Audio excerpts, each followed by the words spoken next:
Pahlavi text, translated by E.W.S., Part 4, Contents of the Nasks, Clarendon, Oxford University Press, 1892, Dinkard, Book 9, Chapter 21, 1. The 20th Fargard, Lohu Kshatrem, is about the oppressive actions of the sovereignty which the Hawk exercised over the earth of 7 regions, and the forward progress of his commands owing to a surrounding of terrors. 2.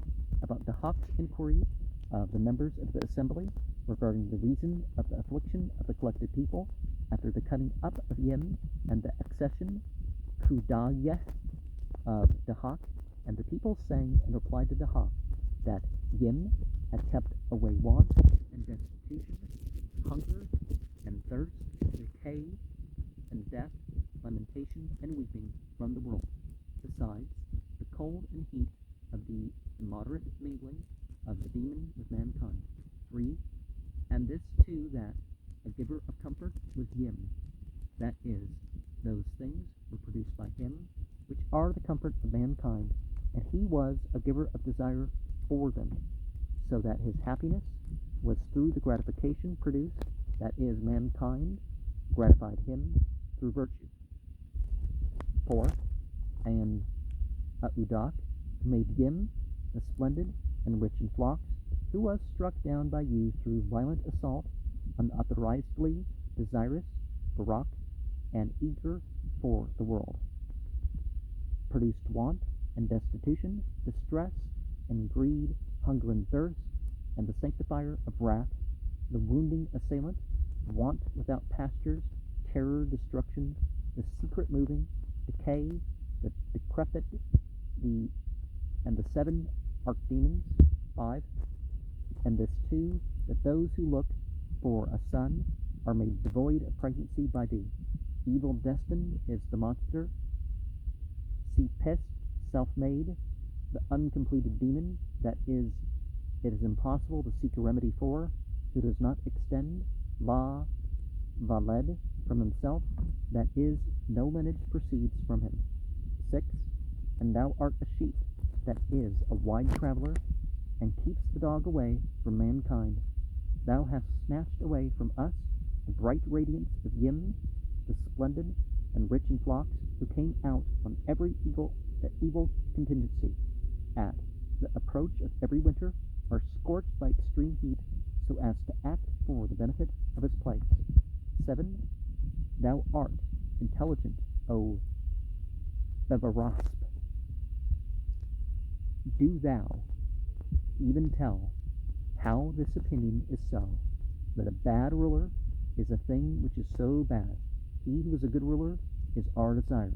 We will give the revenue of taxation, Bahar-e Madam Dedru Nisnih, to him, and everything which is necessary for good government, when he shall achieve it. 8.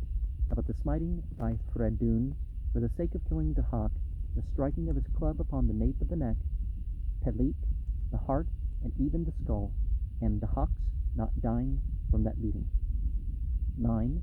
And smiting him with the sword, and the formation, Bastano, of noxious creatures of many kinds, from the body of the Hawk, at first, second, and third blow. 10. The exclamation of the Creator, Auharmaz, to Fredun thus: Thou shouldst not cut him who is the Hawk, because if thou shouldst cut him, the Hawk would be making this earth full of serpents, toads, congalak, scorpions, lizards, tortoises, and frogs, with the mode of binding him with awful fetters, and the most grievous punishment of confinement. 11. This too, that when Uzi the Hawk was bound, the report of the same proceeded thus: through all the regions, which are 7, that downstricken is Uzi the Hawk, but he who smote him is Fredun the Espicon, the exalted and mighty. 12. And in the 10th winter, those particulars were believed, and thus they spoke, that it is owing to Yim that Uzi the Hawk is now smitten by them, because the tidings which are good are not yet gathered unto all the regions which are 7, and those which are evil do not mention Oz, nor demand the virtuous maiden, Karatik, with importunity, or even coveted wealth. 13.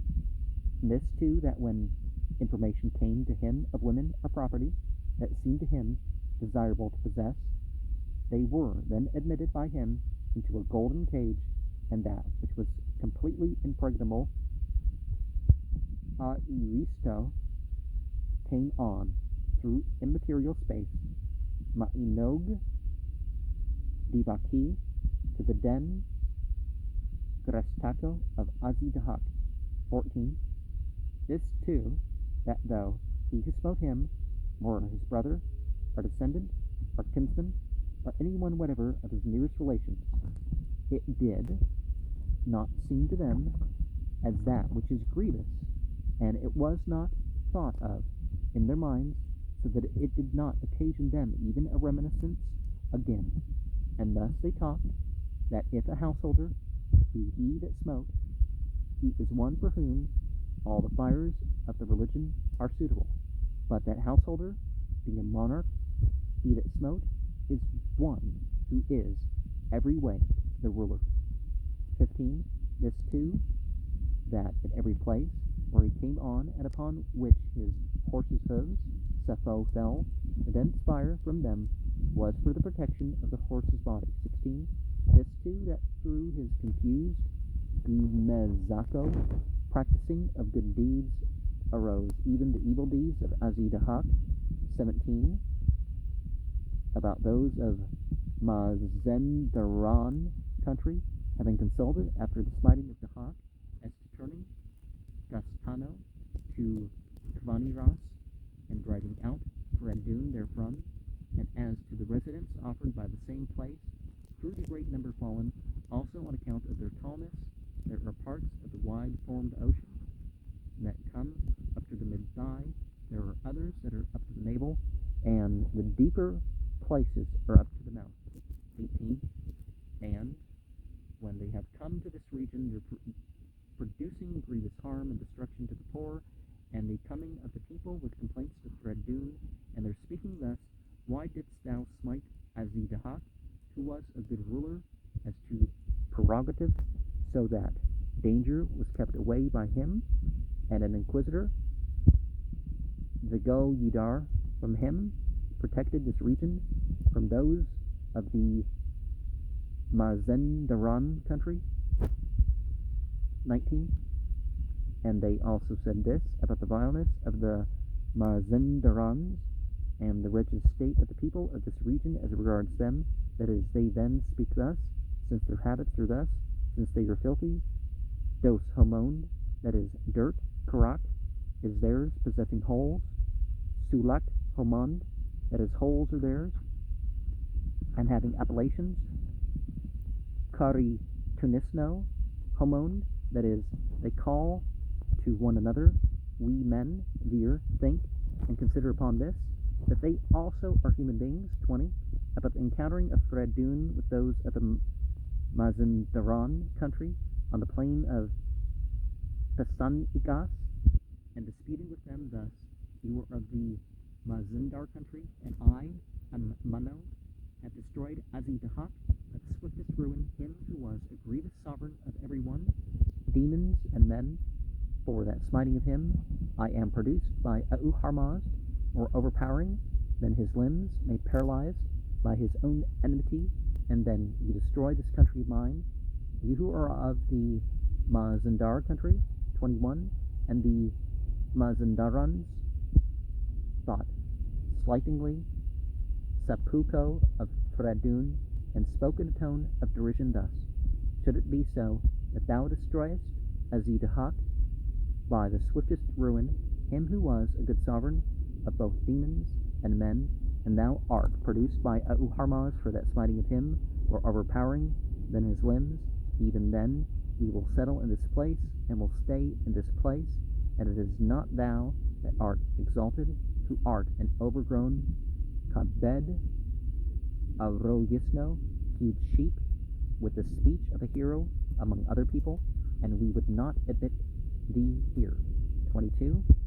This too, that nevertheless they afterwards fled, and the victorious Fredun pursued them to the foremost upland, and his nostrils flamed upon it, so that they split it through. From his right nostril is the cutting and sharp scorching of the ice that has fallen, and of all the cold of winter.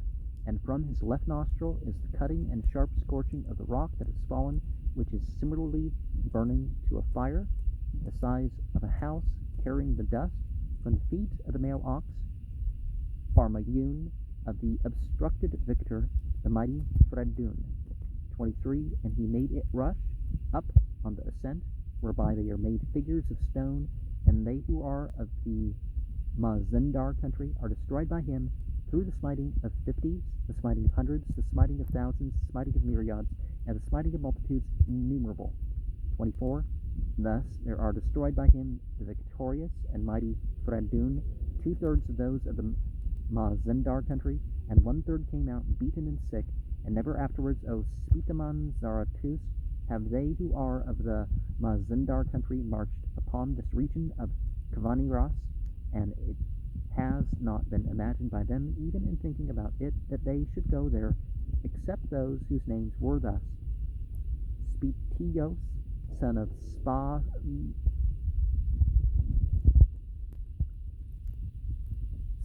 Sponsnaios, and Arez Raspa, son of Sponsnaios, who have wandered Tag-Edo in search of wisdom, and have proceeded unto Frashostar of the Havobas.